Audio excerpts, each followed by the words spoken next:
Dios les bendiga, hermanos. Sean todos bienvenidos a la clase de este día. Estamos estudiando las visiones de un futuro mejor. Las visiones de un futuro mejor, y estamos en el estudio número 23 y como tema la visión del único Dios. Vamos a ver lo que nos dice el pensamiento central. Dice: Dios no es uno entre otros dioses, sino que Él es el único y verdadero Dios. Texto áureo. Oye Israel, Jehová nuestro Dios, Jehová uno es. Deuteronomio 6:4. Para los que no tengan su expositor, la base bíblica, hermanos, vamos a estar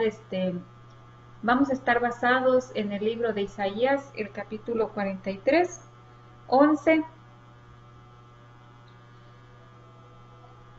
al 13 y el capítulo 44 del 1 al 8. Amén.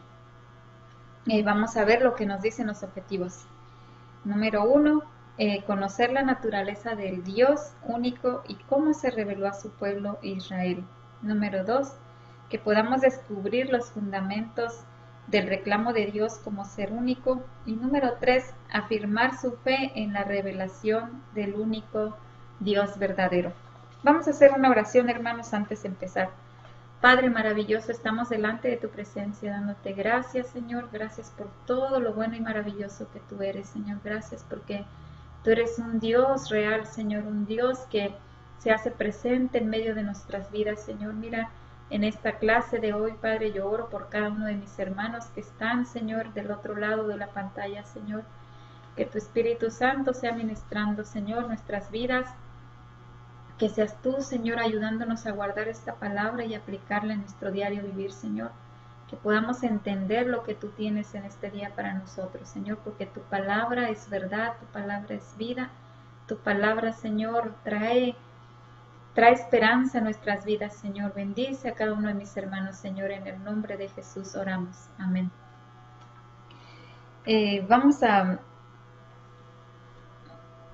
Vamos a ver lo que nos dice la introducción, hermanos.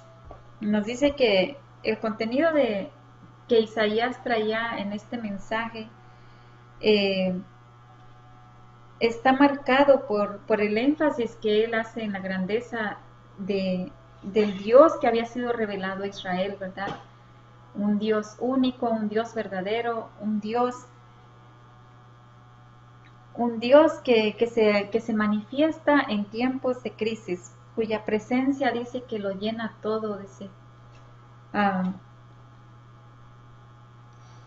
Más allá, hermanos, de la tradición y la costumbre, es necesario que nosotros tengamos una experiencia verdadera que nos permita conocer al Dios que nosotros profesamos temer y servir. Amén. En el estudio de hoy vamos a proponernos examinar nuestras vidas, ¿verdad? ¿Cómo está nuestra relación con Él? ¿Cuánto verdaderamente conocemos de su obra? ¿Cuánto verdaderamente conocemos de su carácter? ¿Cómo es que nosotros sabemos? A través de su palabra, ¿verdad? Cuando nosotros leemos, cuando es revelada en nuestras vidas. Y cuando es revelada en nuestras vidas, cuando nos acercamos a esa palabra que nos va a dar un cambio verdaderamente, es cuando nosotros vamos a poder afirmar como lo hizo Job, cuando decía: de oídas te había oído, ¿verdad? Pero ahora, dice, mis ojos te ven. Esta misma experiencia, hermanos, es la que va a confirmar nuestra relación verdaderamente con aquel que todo lo puede. Gloria a Dios, hermanos. Vamos a entrar al primer punto y nos dice la revelación del Dios absoluto, y vamos a ver el inciso A, el único que garantiza nuestra salvación. Para ello vamos a leer el capítulo 43 y los versos 11 y 12, que nos dice: en el nombre del Padre, del Hijo y del Espíritu Santo. Dice: yo Jehová, y fuera de mí no hay quien salve. Yo anuncié y salvé, e hice oír, y no hubo entre vosotros Dios ajeno. Vosotros, pues, sois mis testigos, dice Jehová, que yo soy Dios. Entonces, vemos aquí a Dios diciéndoles, ¿verdad?, a su pueblo amado, que no hay otro Dios, no hay otro Dios, hermanos, en quien pueda haber salvación.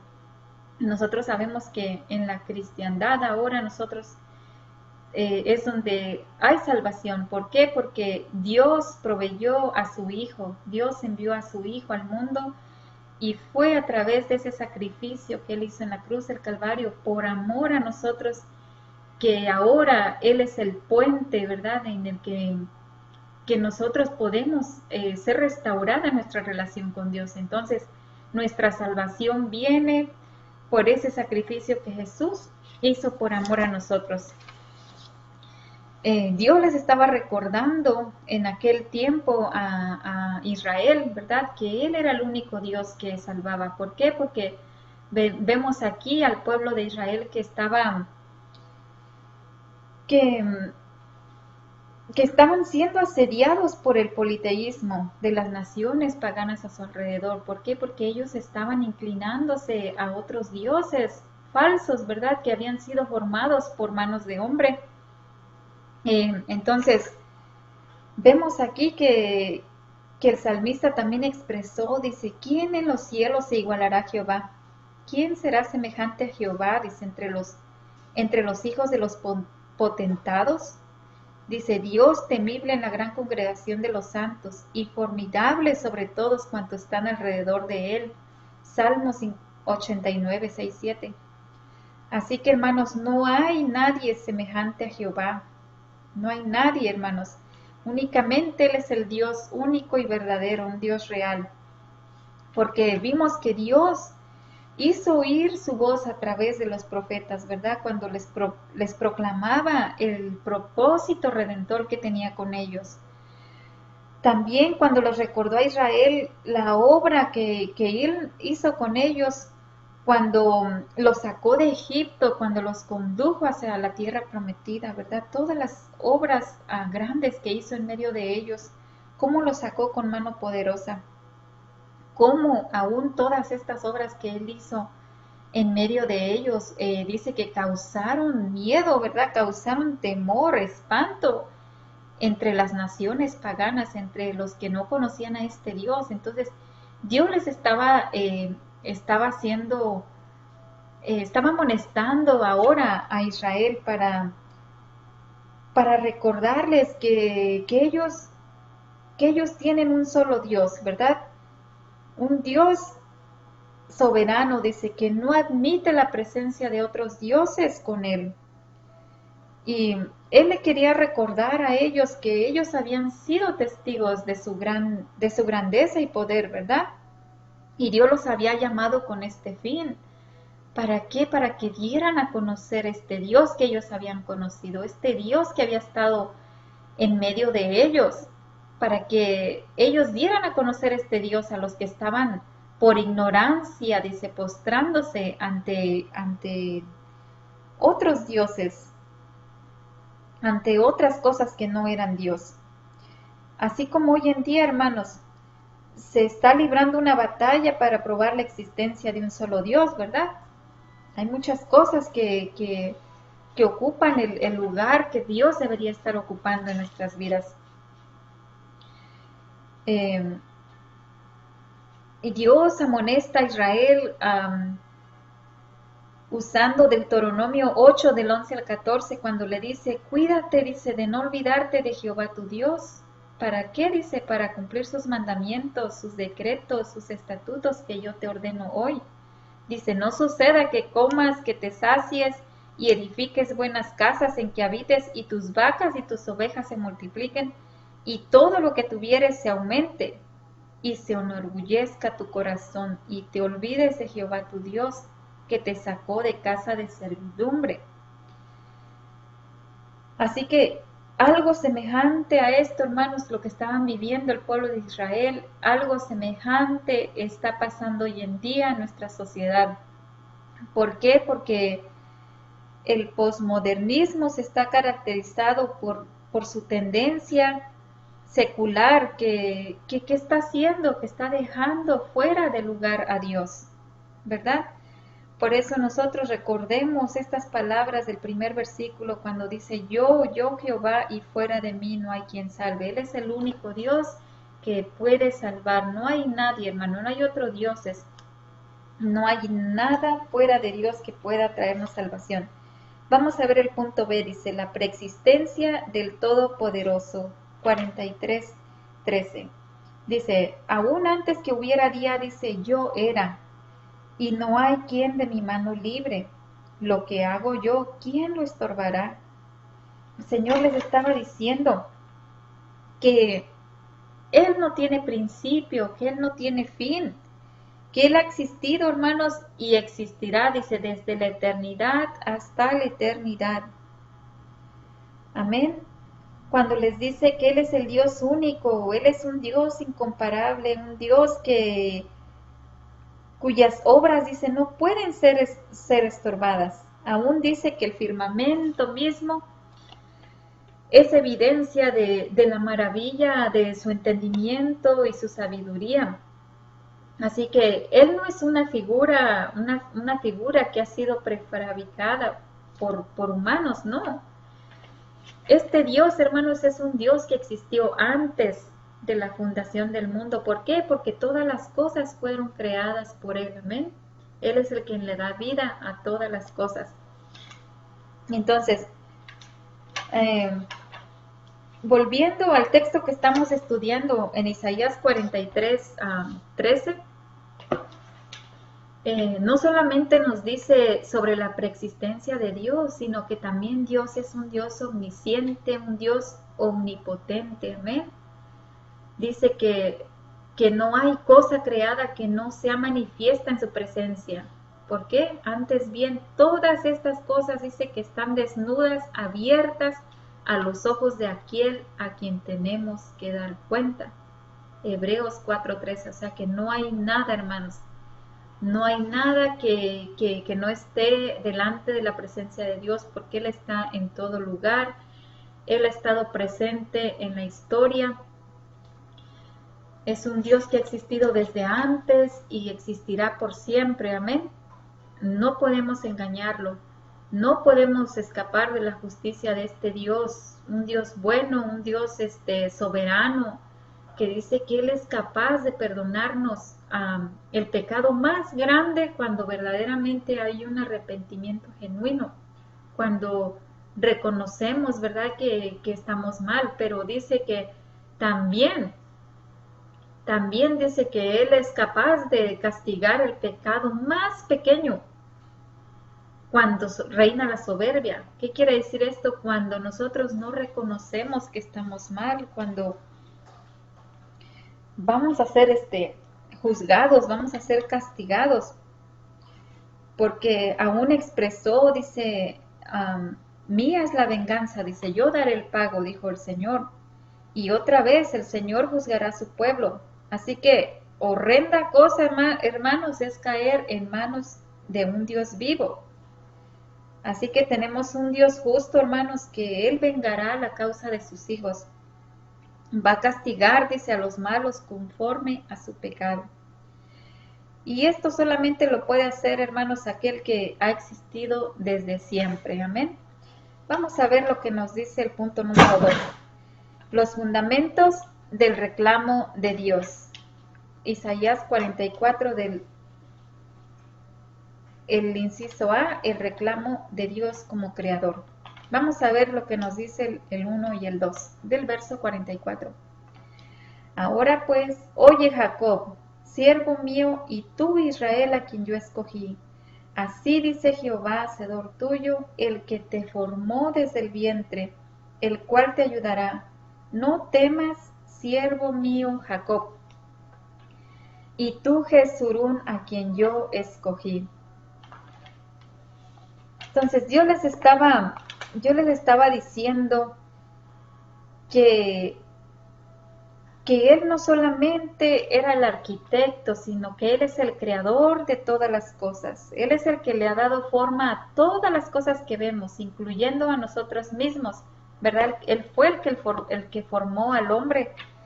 Él fue el que creó todas las cosas, como lo expresa en Génesis el capítulo 1, ¿verdad? Cuando está Cuando dice que en el principio creó Dios los cielos y la tierra, allí vemos cómo empezó a crear Dios todo, y aún el hombre fue formado por sus manos. Entonces, Dios está llamando aquí a Israel su siervo, ¿verdad? Está llamándolo pueblo, el cual dice que Él lo escogió, ¿verdad? Desde antes, dice, de que estuviera en el vientre de sus madres, Él los escogió. Entonces vemos aquí que Dios está en posición de poder para reclamar esa soberanía sobre ellos. ¿Por qué? Porque Él se está dirigiendo como un padre a su hijo. Les está trayendo este mensaje, recordándoles el origen de ellos, ¿verdad? Que fue Él el que los formó, fue Él el que los hizo, fue Él el que los ha sustentado, Él fue el que los defendió, amén, su defensor.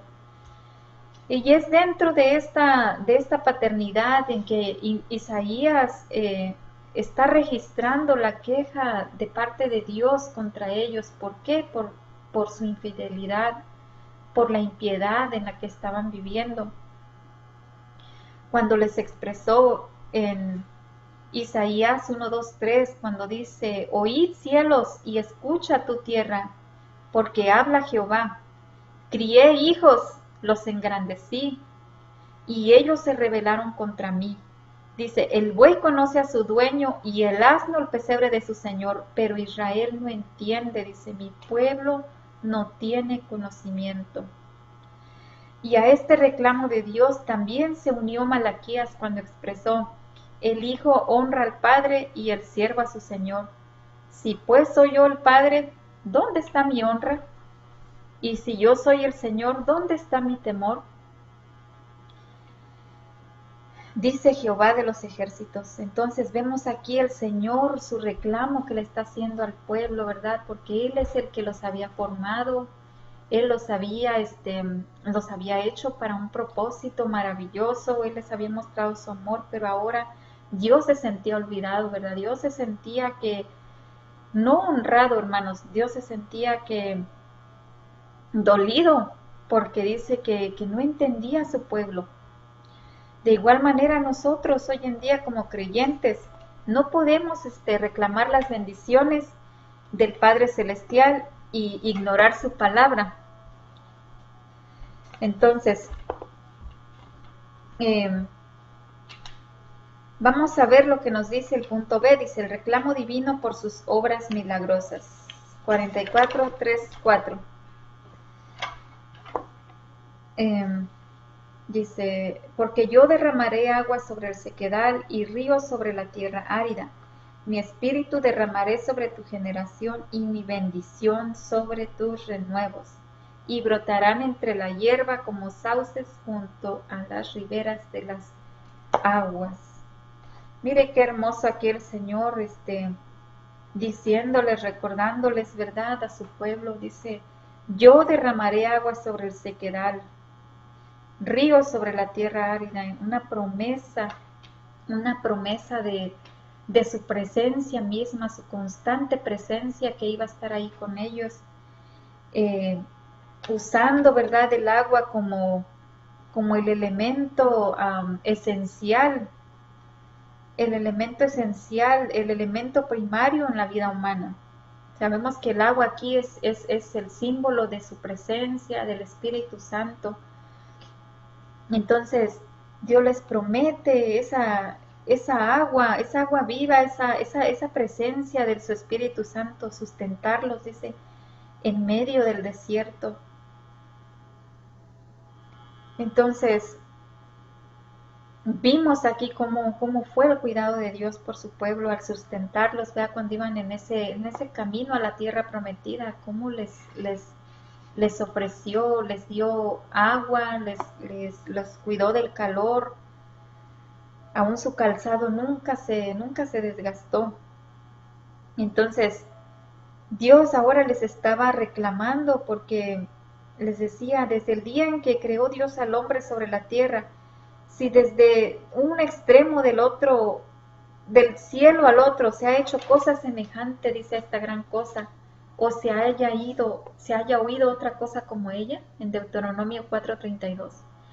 Entonces Dios les estaba reclamando y les estaba diciendo, dice, yo soy su consolador, dice, no, dice, ¿por qué vas a tener temor del hombre que es mortal? Dice, y del Hijo del Hombre que es como heno. Dice, ¿ya te has olvidado de Jehová tu Hacedor, que extendió los cielos, que fundó la tierra, y que todo el día temiste continuamente del furor del que aflige cuando se disponía para destruir? Pero ¿en dónde está el furor del que aflige? Es que, hermanos, cuando nosotros olvidamos las obras maravillosas que Dios hace en medio nuestro, es cuando dejamos de confiar en su poder. Cuando nosotros olvidamos cómo Él nos ayudó, es cuando nosotros dejamos de confiar en su poder que Él tiene, que nos puede librar de las garras del enemigo. Amén. Entonces, debemos de ser como el salmista expresó y decir, reclamarle a nuestra alma de no olvidar ninguno de sus beneficios, como lo expresó en el Salmo 103:2, cuando dijo, bendice alma mía Jehová y no olvides ninguno de sus beneficios. Así que, hermanos, en este día traigamos a memoria todas esas obras que Dios ha hecho a favor nuestro, que ha hecho en nuestras vidas, que todas esas obras que Él ha hecho, y vamos a ser fortalecidos, vamos a ser inspirados en todo tiempo. Amén. Porque no hay ningún otro Dios que pueda hacer las obras que Él hace. Amén. Así que me encantó esto que dice que Dios hace el posible el desarrollo de sus hijos, dice, aún en medio de toda dificultad. ¿Por qué? Porque el Señor provee de su sombra contra el calor y provee de sus corrientes de agua para alimentar las raíces de nuestra fe. Dice que mantiene nuestra fe. Si mantenemos nuestra fe, dice que vamos a ser como árboles plantados, dice, junto a corrientes de aguas, que vamos a estar dando el fruto a su tiempo y que todo, hermanos, todo lo que hagamos va a prosperar. Qué hermoso, hermanos, qué hermosa esta promesa. Ahora vamos a pasar al punto ya número 3, que dice que las consecuencias de la revelación del Dios único. Para ello vamos a ver el inciso A, una identidad para los creyentes. Vamos a ver lo que nos dice el número 5. Dice, este dirá, yo soy de Jehová, el otro se llamará del nombre de Jacob, y otro escribirá con su mano a Jehová, y se apellidará con el nombre de Israel.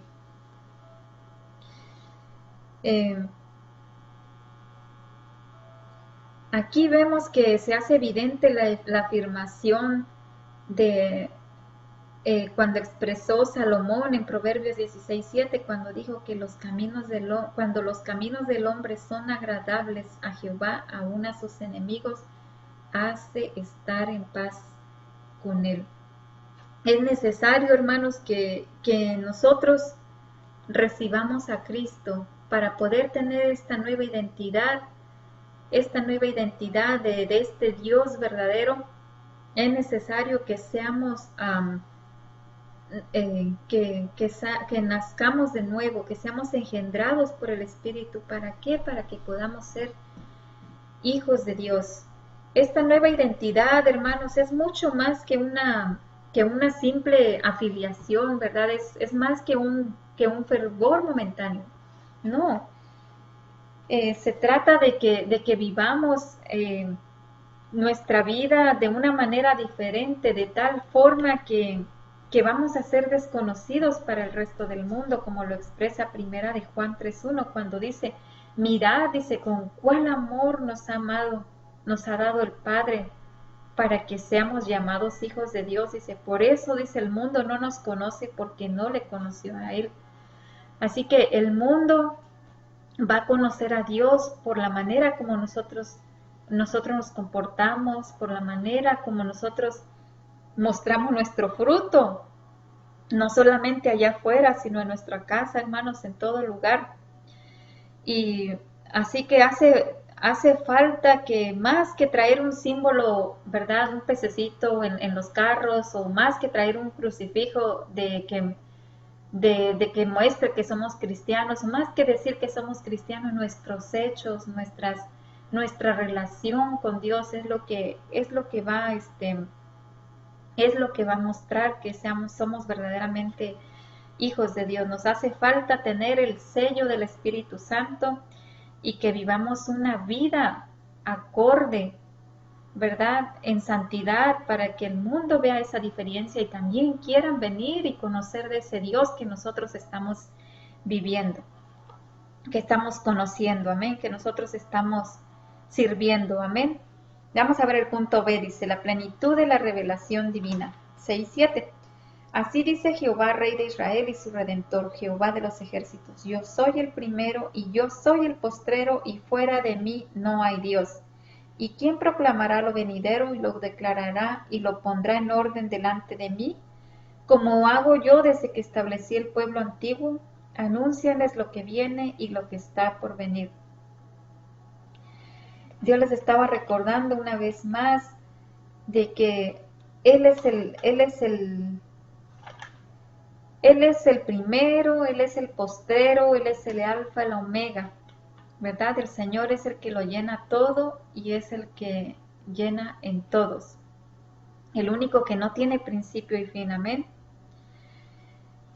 En Dios, hermanos, es el único que vamos a tener la revelación absoluta, de manera que vamos a poder declarar como lo expresó el apóstol Pablo, ¿verdad? Cuando dijo que estamos completos en Él.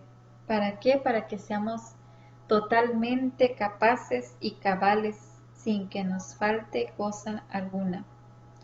Esto es lo que necesitamos saber, hermanos. Punto C dice, afianzamiento de los creyentes en el único Dios. Vamos a ver el 8, dice, no temáis ni os amedrentéis. ¿No te lo hice oír desde la antigüedad y te lo dije? Luego vosotros sois mis testigos, no hay Dios sino yo, no hay fuerte, dice, no conozco a ninguno. Entonces, ¿dónde estamos? Así estamos en el último. Vemos aquí al Dios de amor que está inspirando valor y confianza, ¿verdad? Cuando Él les está diciendo, no teman, dice, no se amedrentéis, aunque los ejércitos enemigos parezcan más fuertes, dice, aunque los montes se trasladen al corazón del mar. Dios les estaba diciendo al pueblo de Israel que pusieran totalmente su confianza en Él, en el único Dios, en el único Dios poderoso, fuerte, que había estado con ellos. Cuando Dios les recuerda a Israel sus dichos, sus obras desde la antigüedad, ¿verdad? Cuando los llevó hacia la conquista de la tierra prometida, cuando les dijo, mira, Jehová tu Dios te ha entregado esta tierra en tus manos, ¿verdad? Sube, dice, toma posesión de ella, dice, como Jehová, el Dios de tus padres, te ha dicho, no temas ni desmayes. Esas son unas palabras que el Señor también nos dice hoy en día, aunque estemos viviendo momentos difíciles, no temamos, no desmayemos, que el miedo no nos haga retroceder, porque dice que el miedo dice que es precursor de todos los fracasos, y si desmayamos, hermanos, lo que causa el desmayo es consecuencia de la falta de confianza. Por eso el Señor nos está llamando a accionar, ¿verdad? Consistentemente, que continuemos adelante, que no temamos, que no desmayemos, que nos esforcemos en Él, porque de Él proviene nuestra fuerza, amén. Aún les está diciendo en Isaías 8, 12, 13, dice, no llaméis conspiración a las cosas que este pueblo llama conspiración, no temáis lo que ellos temen, ni tengas miedo. A Jehová de los ejércitos, dice, a Él santificad, sea Él vuestro temor, sea Él vuestro miedo. Así que a Él es el que tenemos que temer, hermanos. No tenemos que temer a quien puede, dice, a lo mejor a hacernos daño en nuestro cuerpo, sino temer a quien nos ha creado, ¿verdad? Que Él sea nuestro miedo, que Él sea nuestro temor. Vamos a leer una parte del resumen, hermanos, donde nos dice que hemos visto el perfil del Dios de la Biblia, a quien el profeta Isaías presentó como el único y verdadero Dios. Amén. La imagen de Él es una de fe, porque Dios no quiso proyectar una imagen, una forma alguna a los hijos de Israel, a fin de que Él pudiera hacer la diferencia con las religiones paganas. Aprendimos también que su presencia lo llena todo, que Él no tiene fin, su poder no tiene límites, amén. Él es el yo eterno y antes de Él no hubo otro Dios, ni después de Él habrá otro alguno, amén. Él es el principio y el fin. Él es el único Dios, celoso, vengativo, que no tolera la competencia ni la idolatría, amén. Así que Él se preocupa, hermanos, porque su pueblo dice que se olvida de Él cuando es prosperado. Pero aquellos que han tenido verdaderamente una experiencia personal con Él, gozan de esta nueva identidad, llevan su nombre y la marca dice que ya no está solamente en sus manos, sino que está marcada en su corazón. El Señor se ha revelado en la plenitud de su gracia para dejar sin excusa a los incrédulos y para afianzar a los creyentes. Su palabra y su mensaje son de exhortación para vivir confiados en la defensa de su poder, para que no temamos a las amenazas que hay para destruirnos. Amén. Así que tenemos, hermanos, un Dios fuerte, un Dios poderoso que no se compara con ningún otro más. Amén. Él es el creador, el sustentador de todas las cosas, tanto las que están arriba en los cielos como las que están abajo en la tierra. Así que nuestra confianza, hermanos, está puesta en Él, porque Él es el que tiene el control de todas las cosas, hermanos. Si nuestras vidas están en sus manos, pidámosle al Dios que nos ayude, que nos inspire a vivir confiadamente caminando en su temor, amén, cada día. Gracias, hermanos, por escuchar este estudio, y para la siguiente semana vamos a estar estudiando la manifestación de la salvación universal. Para ello, por favor, estudiemos el capítulo 49, los versos del 5 al 13. Esto nos va a ayudar para que podamos familiarizarnos cuando nuestra hermana esté dando la clase y que podamos aprender junto con ella. Amén. Muchas gracias, hermanos, y que Dios les bendiga. Amén.